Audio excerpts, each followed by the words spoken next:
할렐루야. 우리 옆에 계신 분하고 한번 인사하십시다. 잘 오셨습니다. 사랑합니다. 축복합니다.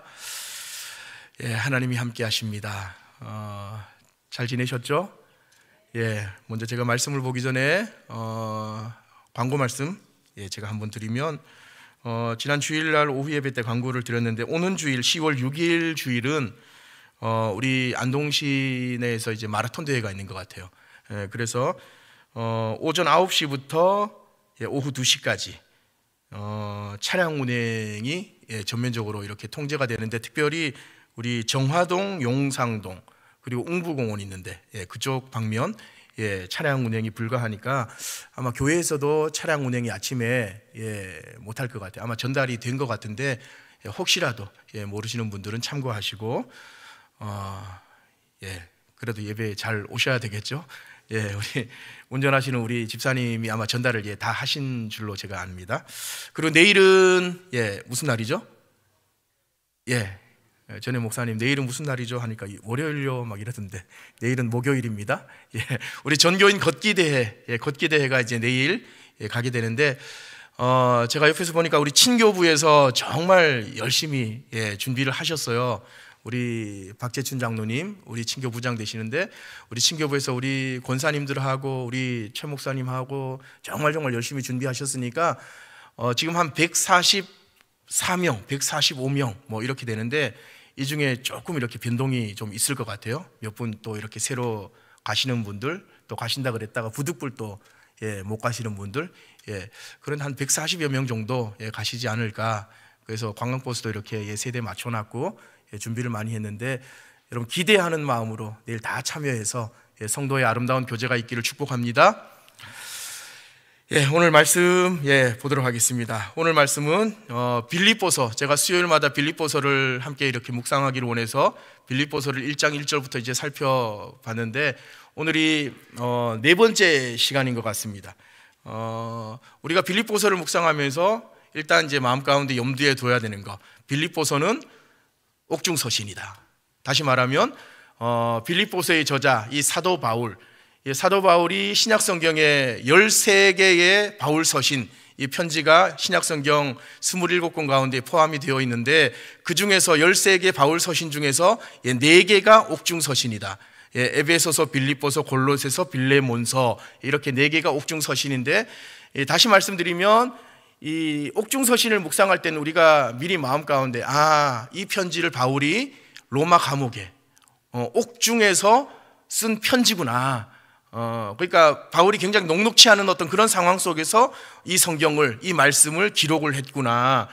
그걸 먼저 우리가 기억을 하고 말씀을 한 구절 한 구절 묵상을 해야 될 것 같습니다. 그래서 제가 서두에서 말씀드렸지만, 사실 감옥 안에 갇혀 있다 그러면 보통 일반적으로 감옥 밖에 있는 사람이 감옥 안에 있는 사람을 격려하잖아요. 위로하잖아요. 그래서 감옥에 있는 그런 어떤 재수자분들이나 어떤 그런 분들한테 우리가 위문 편지를 막 쓰면서 그래도 힘내십시오 막 이렇게 힘을 북돋워 주고 그렇게 위로하는데, 보통 일반적으로 그렇잖아요. 그런데 성경에 보니까 이 바울 서신을 보니까 바울은 감옥 안에 갇혀 있는데, 오히려 감옥 안에 갇혀 있는 바울이 감옥 밖에 있는 성도들을 위로하고 격려해요. 특별히 이 빌립보서가 그래요. 그래서 빌립보서의 별칭이 뭐냐면 기쁨의 서신이에요. 기쁨의 서신.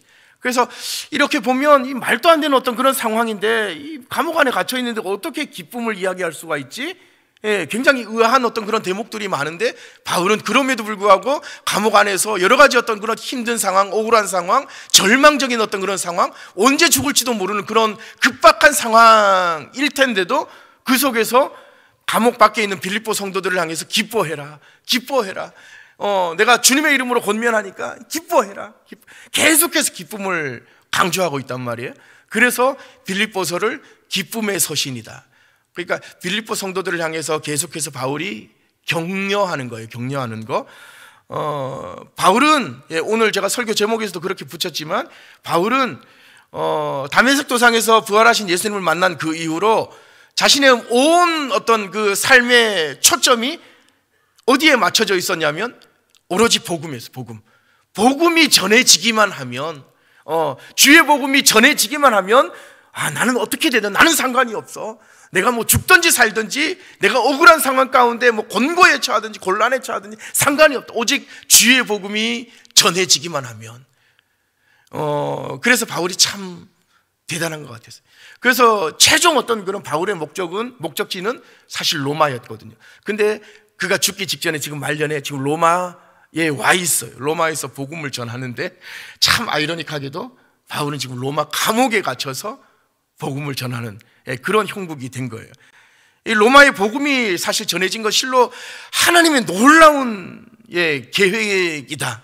그거 아니고는 달리 설명할 수가 없는 바울의 어떤 지나온 삶의 여정을 쭉 이렇게 반추해 보면 하나님의 은혜, 하나님의 계획이 아니고서는 어떻게 이게 이렇게 로마에까지 복음이 전해질 수가 있지? 도저히 이해가 불가할 정도로. 근데 바울은 사실 이게 하나님의 계획이구나. 감옥 안에 갇혀 있으면서도 바울은 그걸 일찍이 깨달았던 것 같아요. 그래서 인간적으로는 참 두렵고 억울하고 또 절망스러운 우리가 흔히 이야기하는 고난이죠. 아주 극심한 고난이에요. 고난의 상황이었지만 내가 당한 일이 도리어 복음 전파의 진전이 되었다. 제가 지난 시간 설명을 드렸는데요, 기억나시나요? 진전이 되었다. 내가 감옥 안에 이렇게 갇혀 있는 게 오히려 복음 전파의 진전이 되었다. 이렇게 고백하는 거예요. 그 결과적으로 바울이 당한 그 고난을 통해서 어떤 일이 벌어졌느냐? 14절, 오늘 15절부터 읽었잖아요. 바로 앞구절 14절에서 이렇게 증거하잖아요. 형제 중 다수가 나의 매임으로 말미암아 뭐예요? 내가 옥에 갇힌 이것으로 말미암아 주 안에서 신뢰함으로 겁없이 하나님의 말씀을 더욱 담대히 전하게 되었다. 이렇게 고백해요. 그게 무슨 말이에요? 감옥에 갇힌 바울을 통해서 사람들이 복음을 막 전하는데 이제는 복음을 전하는 그 사람들이 더욱 막 담대해졌다는, 겁도 없이 그냥 전투적으로 막 공격적으로 막 그렇게 복음을 전하더라는 거예요. 여러분, 이게 바로 하나님이 일하시는 방법인 것입니다. 이해가 되세요? 우리가 전혀 예상치 못한 방법, 우리가 생각할 때는 이렇게 전략적으로 이런 계획을 수립해서 이런 어떤 루트를 따라서 이렇게 해야지 복음이 제대로 전해지고 선교가 제대로 이루어지고 그럴 것 같죠. 그런데 때때로 하나님께서 계획하시는 방법은 우리 인간이 생각한 그 방법하고 완전히 그냥 딴판으로 우회해서 그렇게 복음이 전해질 수도 있다라는 거, 그걸 오늘 바울이 여실히 보여주고 있는 거예요. 실로 놀라운 방법으로 하나님 당신의 역사를 이루어 가신다는 사실을 오늘 본문을 통해서, 이 빌립보서를 통해서 우리는 확인할 수가 있는 것이에요. 그러면서 이제 이 바울의 이 고백 다음에 오늘 본문이 이어지는데, 내용을 보니까 이어지는 내용, 오늘 15절 이하를 보니까 굉장히 흥미롭습니다. 15절 한번 보세요. 다시 한번 읽을까요? 15절 한번 읽어볼까요? 다 같이 시작. 어떤 이들은 투기와 분쟁으로 그리스도를 전파하나니. 또 16절 다 같이 시작. 이들은 내가 복음을 변증하기 위하여 세우심을 받은 줄 알고 사랑으로 하나 그들은 나의 매임에 괴로움을 더하게 할 줄로 생각하여 순수하지 못하게 다툼으로 그리스도를 전파하느니라. 무슨 말이에요? 이런 거예요. 바울이 감옥에 갇힌 상황에서 사람들이 막 더욱 담대하게 막 전투적으로 복음을 전하게 되었는데, 그들이 얼마나 열심히였든지, 복음 전하는 일에 얼마나 열심히였든지 그들의 모습 가운데 어떤 이들은 막 시기하고 또 질투하고 막 그런 마음에서 복음을 전하였고, 또 어떤 이들은 말씀 그대로 이 바울을 돕고자 하는 그런 순수한 마음으로 복음을 전했다, 전도했다, 그런 말이거든요. 그러니까 순수한 마음으로 전도한 이들은 끝까지 바울을 인정하고 또 사랑으로 복음을 전했어요. 하지만 반대로 그렇지 않은 사람들은 그저 인간적인 마음, 이기적인 어떤 그런 마음으로 내가 높아지기만을 바랬다라는 거예요. 자신이 높아지기만을 바라면서 또 감옥에 갇힌 바울을 어떻게 보면 괴롭히려는, 더 힘들게 하려는 어떤 그런 순수하지 못한 의도, 그런 의도로 열심히 그리스도를 전했다라는 거예요. 이런 현상을 보면서 바울은 지금 로마 감옥에 갇힌 채 빌립보 교인들에게 편지를 쓰는데, 로마에서 지금 이런 일들이 벌어지고 있소이다, 이렇게 지금 이야기를 설명을 하고 있는 거예요. 알려주고 있는 거죠. 그런데 이런 상황 속에서 바울이 취한 태도가 참 놀라워요. 이런 어떤 현상들을 보면서 바울이 취한 태도, 18절 보시면 바울이 이렇게 고백하잖아요. 뭐라고 얘기합니까? 그러면 무엇이냐? 어떤 사람들은 순수하지 못한 마음으로 전도하고, 어떤 사람들은 순수한 마음으로 전도하는데, 그래서 순수하지 못한 마음으로 전도하는 사람들은 막 시기하고 분쟁하고 그러면서 나를 오히려 더 힘들게 하고 괴롭게 하고, 그런 의도로 복음을 전하고, 어떤 사람들은 정말 사랑으로 순수한 마음으로 전도하는데, 그런 현상을 보면서 바울이 이렇게 이야기해요. 그러면 무엇이냐? 거칠애로 하나, 그러니까 형식적으로 하나, 참으로 하나, 무슨 방도로 하든지 어떤 형식으로 하든지 전파되는 것은 뭐다? 그리스도니. 참 놀라운 고백이거든요, 이게. 전파되는 것은 그리스도니, 이로써 나는 기뻐하고 또한 기뻐하느니라. 복음이 전파된다는 그 사실 하나만으로 바울은 지금 감옥 안에 갇혀서 나는 기뻐, 너무너무 기뻐. 이 사람들이 이런 의도 저런 의도로 복음을 전하고 전도해서 이게 뭐 옳다, 이게 옳지 않다, 뭐 이렇게들 다들 이야기하지만, 그럼에도 불구하고 나는 기쁘다. 왜? 전파되는 것은 그리스도니까. 복음이 전파되어지니까. 여러분, 바울이 감옥에 갇히니까 로마에 있는 그리스도인들 중에 두 가지 반응이 쉽게 이야기해서 나타난 거예요. 근데 이 두 부류의 사람들이 동기가 달랐다는 거예요. 이 한 부류는 바울이 옥에 갇힌 것을 안타까워했고, 굉장히 안타까워했어요.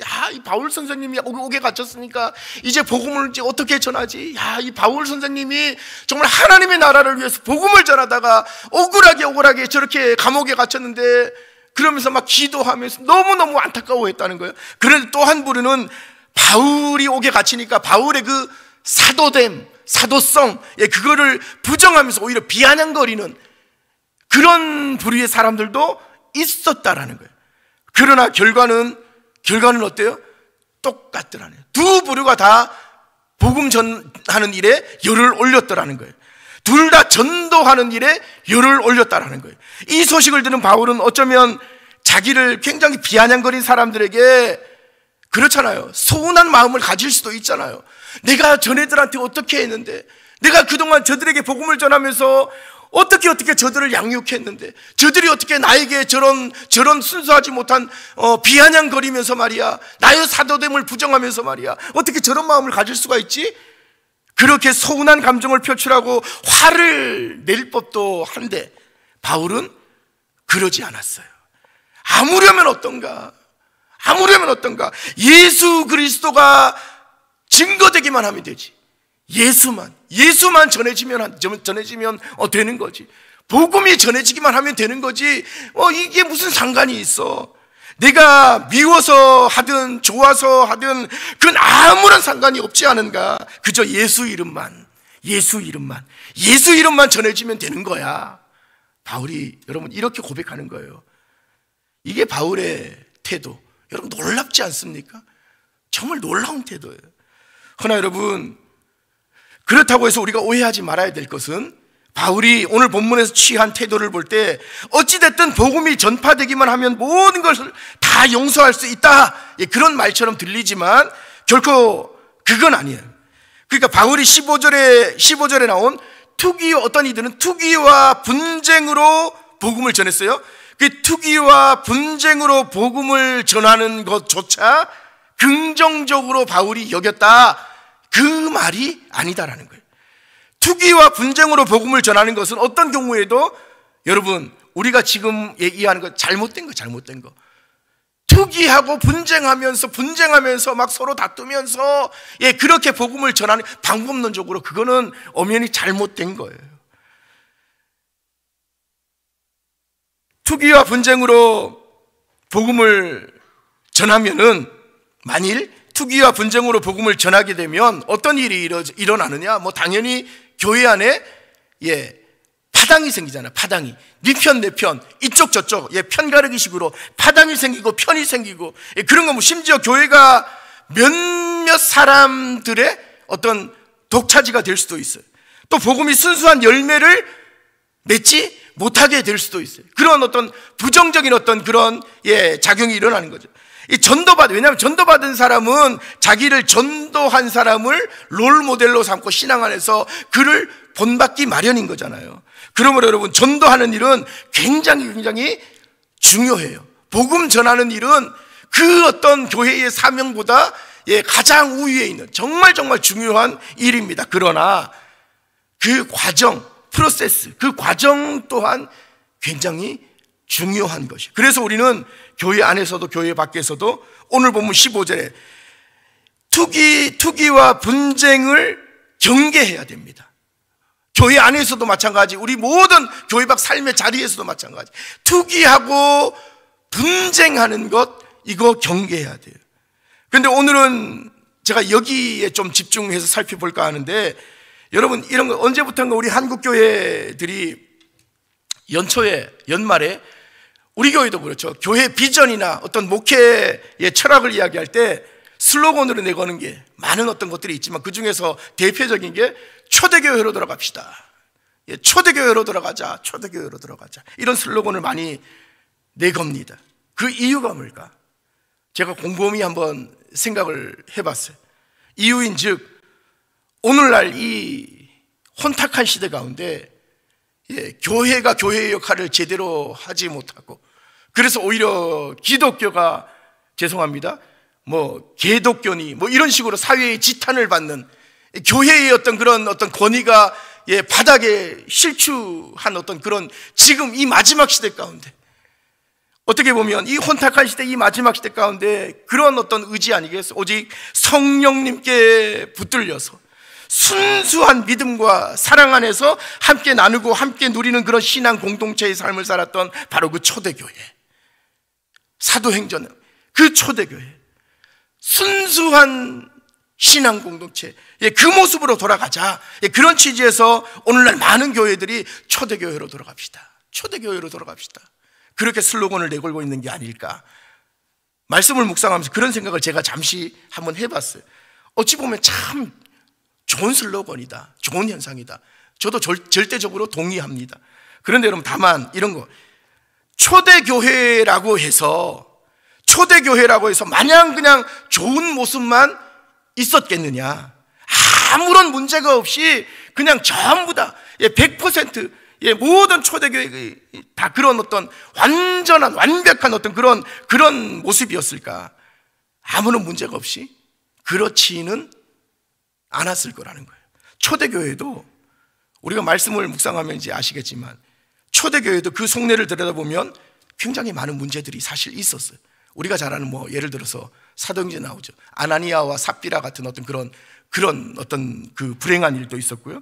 또 고린도전서에 보면 참 고린도 교회가 문제 많은 교회였잖아요. 그래서 고린도 교회 같은 경우에는 교회 안에서 막 음행하는 어떤 그런 일을 비롯해서 이런저런 문제들, 수많은 어떤 분쟁, 파당, 이런 수많은 문제들이 있었어요. 그래서 고린도 전후서를 보면 사도 바울이 그런 고린도 교회를 엄하게 훈계하고 질책하는 내용을 곳곳에서 살펴볼 수가 있잖아요.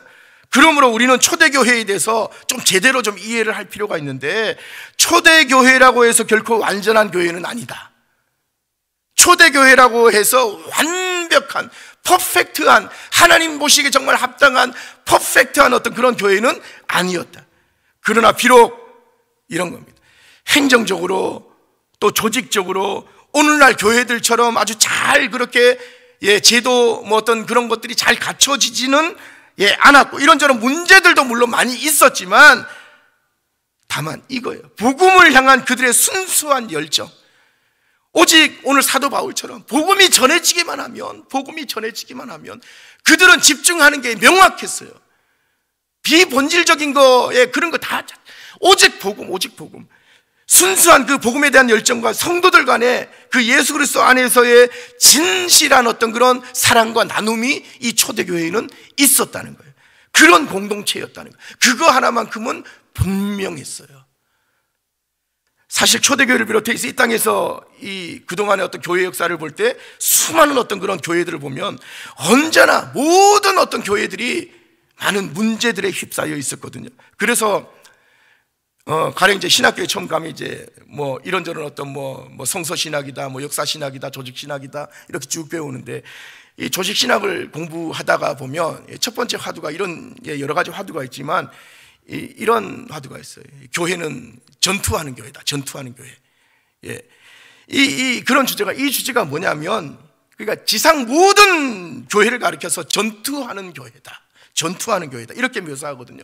이 전투하는 교회라는 말 속에는 두 가지 의미가 사실 담겨져 있어요. 하나는 뭐냐면, 지상 모든 교회들이 다 전투하는 교회다. 그러니까 어둠의 권세, 사단 마귀의 그 영적인 세계 안에서 그 어둠의 권세에 사로잡힌 이 세상 속에서 잃어버린 영혼들을 향해서 복음을 전하는 선교적 사명을 모든 교회들이, 교회라고 표방하는 이 땅의 모든 교회들이 그 선교적 사명을 가지고 있다.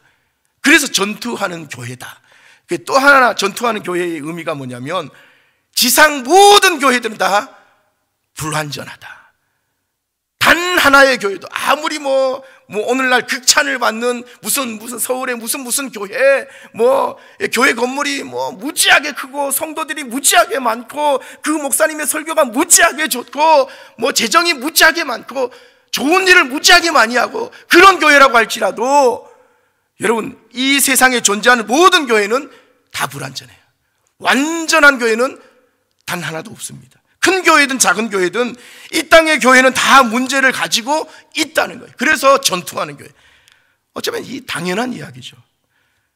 생각해 보시오. 교회에는 그렇잖아요. 저마다, 교회는 건물이 아니잖아요. 에클레시아, 교회는 예수 그리스도를 주로 고백하는 하나님의 백성들이 모인 이 공동체, 두세 명이 모인 이 공동체, 이게 바로 여러분 에클레시아, 교회의 의미 아닙니까? 그렇다라고 한다면 교회에는 그래요. 저마다 성향이 다른, 살아온 환경이 다른, 삶의 어떤 지경이 다른 다양한 사람들이 모여 있잖아요. 10명이 됐던 100명이 됐던 1000명, 10,000명이 됐던 다양한 사람들이 모여 있어요. 생각이 다르고 습관이 다르고 살아온 배경도 다르니까 당연히 호불호도 당연히 다르지요. 그렇게 각기 다른 다양한 사람들이 모여서 한 몸을 이루기를 원하는데, 한 몸을 이루었는데 어떻게 문제가 여러분 없을 수가 있겠어요?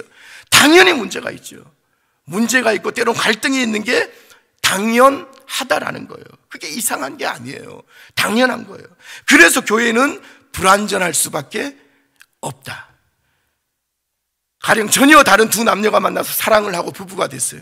그런데 부부가 되었다고 해서 저절로 온전한 가정이 되는 것은 아니잖아요. 마찬가지, 신앙을 가진 사람들이 한데 모였다고 해서, 예수 그리스도를 주로 고백하는 사람들이 10명, 100명, 1000명 한데 그냥 모였다고 해서 저절로 진정한 교회, 완전한 교회가 되느냐? 그게 아니다라는 거예요. 그러므로 중요한 거는 뭐냐? 과정인 거죠. 과정. 하나님이 원하시는 교회, 아름다운 교회, 하나님이 기뻐하시는 교회, 그 교회를 지향하면서 나아가는 거예요. 프로세스, 그 과정이 중요한 거예요. 가정과 교회의 공통적인 속성은 바로, 그래서 만들어져가는, 되어져가는 이 과정이 중요하다. 이거 꼭 기억하셔야 됩니다.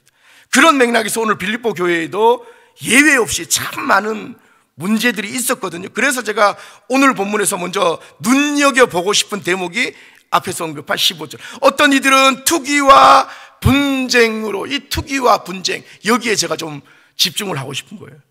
투기, 시기, 질투를 말하는 거잖아요. 시기하는 거, 질투하는 거. 남이 잘 되는 거, 사촌이 땅을 사면 배가 아프다고. 모든 사람들이 그런 마음들 다 가지고 있잖아요. 죄의 본성을 지닌 우리 인간은 누구에게나 다 그런 마음이 있어요. 예나 지금이나 사람들이 모인 곳이라면 여러분, 시기, 질투는 당연히 있는 것 같아요. 왜냐하면 우리 안에 있는 죄성이 자꾸만 나를 부추겨서 나로 하여금 남보다, 내 옆에 있는 이 사람보다, 내 옆에 있는 이 장로보다, 이 집사보다, 이 권사보다 내가 좀 더 높아지려고 하고, 더 가지려고 하고, 더 인정받으려고 하는 그런 욕구를, 죄의 본성이 자꾸만 자극하는 거죠. 사역자들도 여러분 마찬가지예요. 다 똑같은 사람이거든요. 좀 더 인정받으려고 하고, 좀 더 내가 높아지려고 하고, 인간의 이기적인 죄의 본성이 자꾸만 이 투기, 시기 질투를 막 조장하는 거예요. 만들어내는 겁니다. 문제는 교회 안에 이 투기로 인한 분쟁이 늘 끊이지를 않는다는 데 문제가 있는 거예요. 예수 믿고 구원받은 거룩한 하나님의 백성이라고 해서 예수 믿고 아멘, 예수님 나의 구주로 영접해서 그 순간 이 모든 죄의 본성이 끊어지느냐? 그렇지 않아요. 시기 질투가 없느냐? 그렇지 않아요. 오히려 시기와 질투가 더 많은 곳이 어떻게 보면 교회인 것 같아요. 교회. 여러분 그렇게 느끼지 않나요? 동의하시든 동의하시지 않든 참 그런 것 같아요. 제가 봤을 땐 참 그런 것 같아요. 우리 교회는 물론 그런 모습들이 많이 없겠지만 어떤 교회 가니까 정말 시기하고 질투하고 이것 때문에 막 네 편 내 편 해갖고 막 진짜 입에 거품 물고 막 싸워요. 그런 교회도 정말 많이 봤거든요. 그랬을 때는 성도들 간에 보일 듯 안 보일 듯 은근히 막 그냥 그렇더라. 서로 막 견제하기도 하고 다 보이거든요. 사역자들 안에서도 그 세계 안에서도 여러분 부끄럽지만 다 보여요. 다 보여. 서로 막 알력 다툼을 하기도 하고 그러면서 헤게모니, 이 주도권 싸움, 막 쟁탈전을 막 벌입니다. 하나님 보시기에 참 얼마나 참 하나님 웃으실까. 안타까운 것은 교회 간에도 네 교회 내 교회, 교회 간에도 사역자들 간에도 그런 모습을 보인다는 게 참 너무나. 여러분 오늘 본문의 사도 바울 역시도 당시 이중적으로 질투를 받고 있었어요. 말씀을 보니까 먼저는 이런 예루살렘 교회로부터 질투를 받고 있었는데 여러분 예루살렘 교회가 어떤 교회인지 아세요? 우리가 잘 아는 것처럼 초대교회 가운데 가장 먼저 태동된 교회가 예루살렘 교회잖아요. 그러니 당시 초대교회들 중에서도 그러니까 맏형 같은 교회가 바로 예루살렘 교회. 그리고 바울은 이제 노년이 다 되었는데도 여전히 이방인에게 복음의 문을 여는 횃불이 되어서 이 마게도냐 유럽으로 가서 막 열심히 복음을 전하다가 지금 이 로마 감옥에 갇혔잖아요. 유럽을 다니면서 전도하다가 우여곡절 끝에 로마에 입성하게 된 거예요. 그런데 이때는 이미 많은 유대인들이 로마에 먼저 들어가서 자기들의 어떤 회당을 이렇게 만들어 놓고 율법을 지키면서 신앙생활을 하고 있는 상황이었어요. 사실 바울이 로마에 들어갔을 때 말이에요. 그때 상황이 다시 말해서 고향을 떠나서 머나먼 타국 땅 로마에서 이방인이 된 이 유대인들이 자신들의 신앙을 위해서 세운 로마 교회가 미미하게나마 이미 존재하고 있는 상황, 그런 상황이었어요. 그런데 바울이 그 로마 교회의 부흥의 불을 막 지핀 거죠. 이미 존재하고 있는 그런 로마 교회 그 그리스도인들에게 주의 복음을 막 전하면서 막 부흥의 막 불을 막 지핀 거예요. 사도 바울이 그 냉철한 어떤 그런 논리로 하나님에 대한 어떤 그 지식을 로마인들의 가슴에 사정없이 그냥 막 내리꽂기 시작한 것이 성령의 역사입니다. 성령의 역사. 그러자 로마 교회가 막 부흥하면서 막 불일 듯 막 이 그리스도인들이 막 일어나기 시작했거든요. 그때 두 가지 형태의 투기가 일어났는데 첫 번째가 바로 예루살렘 교회의 투기. 사실 로마 교회가 부흥하면서 예루살렘 교회가 질투를 가장 많이 했어요. 그러면 안 되는데 오히려 더 이렇게 잘했다 이렇게 격려하고 권면하고 그래야 되는데 더 기도하고 동역하면서 힘을 북돋워주고 그래야 되는데 이 맏형 같은 이 예루살렘 교회가 오히려 투기했다고요.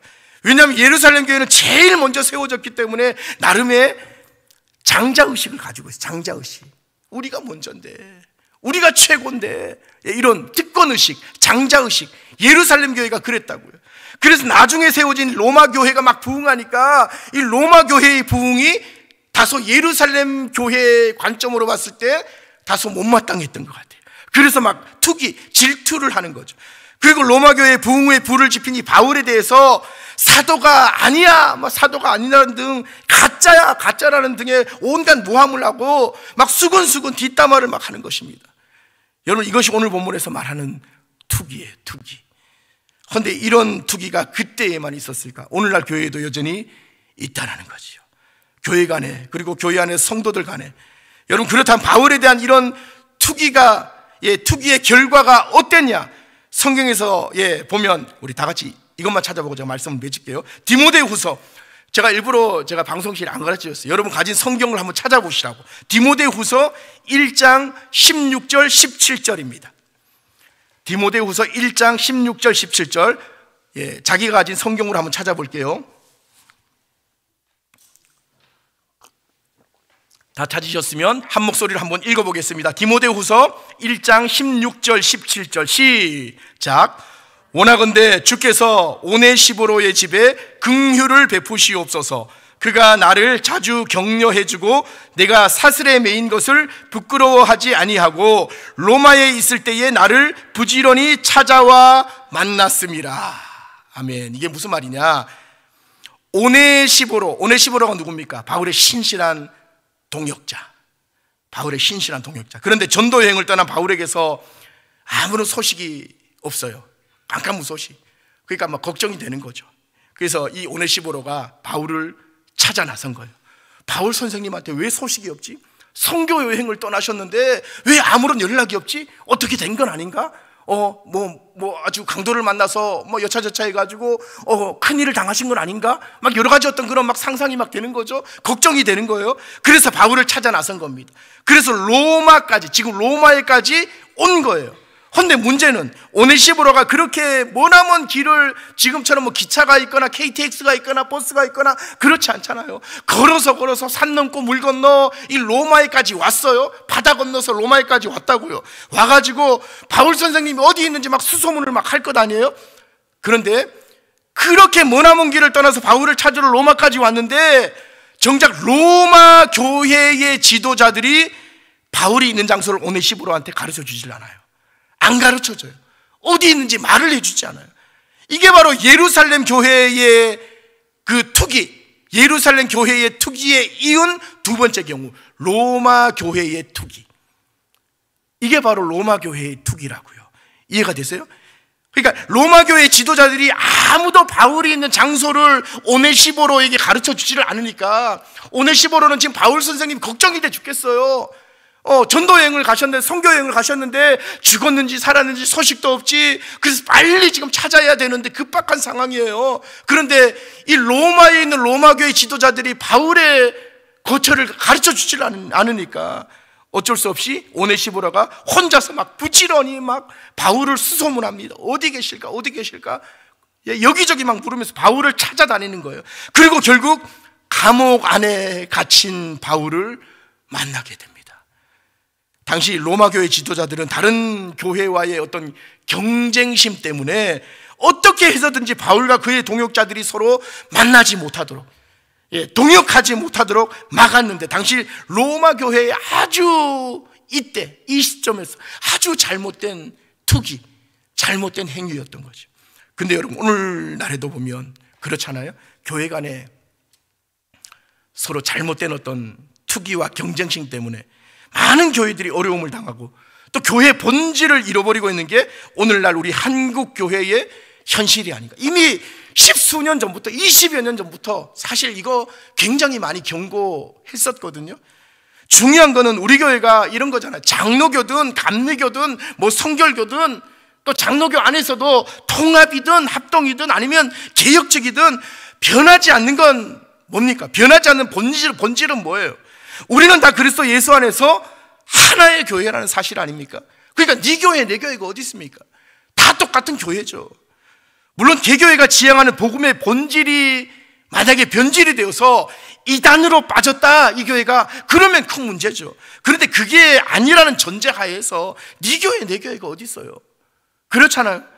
그러므로 우리는 다 예수 그리스도를 머리로 하나의 교회를 이루고 있는 지체로서 다 같은 하나님의 거룩한 백성, 하나님의 자녀들인 것이에요. 그래서 우리 안동시에 있는 모든 어떤 교회들이 연합해서 동일한 기도 제목을 가지고 기도하잖아요. 안동 시민의 20%가 하나님께로 돌아오게 해주십시오. 안동 시내에 있는 이 교회 학교의 부흥을 위해서 우리 모든 교회 동일한 기도 제목을 가지고 기도해요. 여러분, 굉장히 이거 바람직한 일이라고 생각합니다. 하나님 정말 기뻐하실 것이에요. 큰 교회든 작은 교회든 모든 교회 지도자들이 다 모여서 그 기도 제목을, 제가 지난주에 한번 가보니까 그 기도 제목 똑같이 나누고 그렇게 기도하더라고요. 다만 이 땅에 존재하는 지상교회들이 필요에 따라서 개별 공동체를 이루고 그냥 그렇게 각자의 어떤 지향하는 바 교회를 세워나가는 것뿐이에요. 근데 본질은 하나죠. 본질은 하나. 그렇다면 우리는 마땅히 네 교회 내 교회 할 것 없이 그런 개교회주의를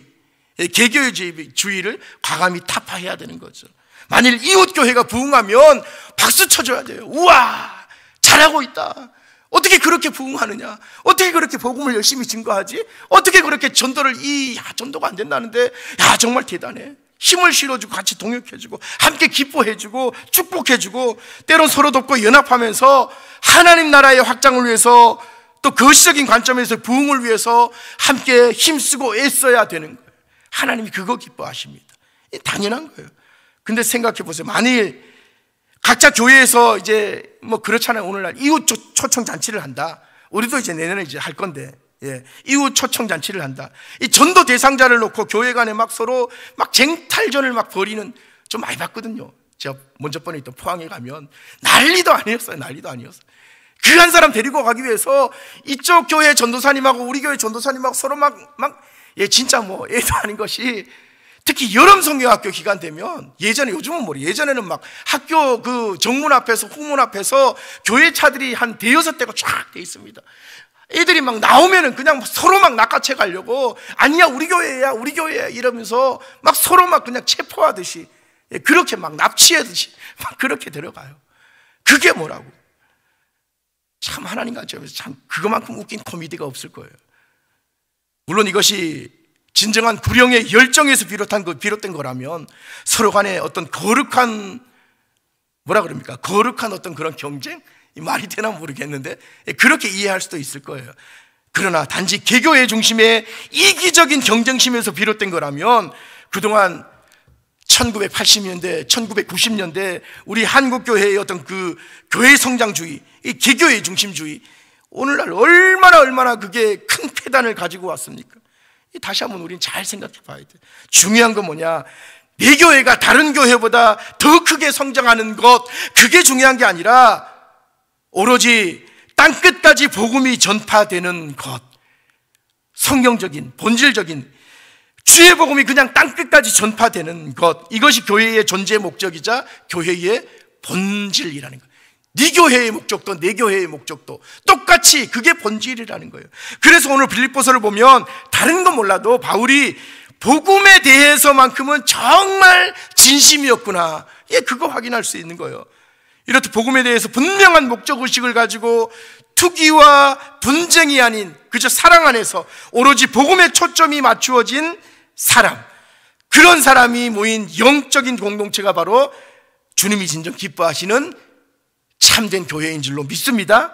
자, 그렇다면 이렇듯 투기와 분쟁이 없는 아름다운 교회 공동체를 만들기 위해서는 우리는 과연 어떤 태도를 가져야 되느냐?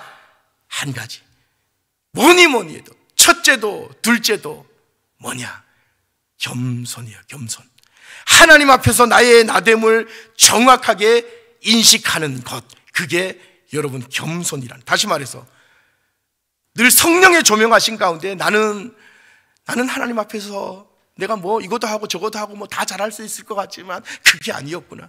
하나님 앞에서 나는 정말 보잘것없는 존재임을, 하나님의 은혜 없이는 내가 하루 한 시간도 한순간도 살아갈 수가 없는 그런 연약한, 아무것도 할 수 없는 그런 존재이구나, 이거 인정하는 거. 겸손이 정말 중요합니다. 만일 그렇지 않고 나는 능력이 있어, 나는 탁월해, 나는 뭐든지 잘할 수 있어, 이런 의식을 갖고 있으면 하나님과의 동역은 물론이고 하나님이 붙여주신 교회 안에서의 많은 그 지체들과의 동역도 온전히 이루어지지 못한다라는 거. 물론 오해하지 마세요. 무슨 일을 함에 있어서 자신감, 컨피던스, 자신감은 굉장히 중요해요. 자신감이 있어야죠. 제가 지금 그걸 이야기하는 게 아닙니다. 그런 믿음 안에서의 참된 자신감이 뭐냐? 세상이 말하는 어떤 그래 나는 할 수 있어, I can do it, we can do it, 이 마인드 컨트롤, 여러분 이게 아니에요. 성경에서 말하는 자신감은 그런 게 아니에요. 사도 바울이 고백했는 것처럼 내게 능력 주시는 자 안에서 네가 모든 것을 할 수 있다. 내 능력으로 할 수 있는 게 아니다라는 거예요. 내게 능력 주시는 자 안에서 내가 모든 것을 할 수 있느니라, 이 고백에서 시작되는 거, 이게 바로 성경적인 자신감. 그저 나의 능력이 아닌 거죠.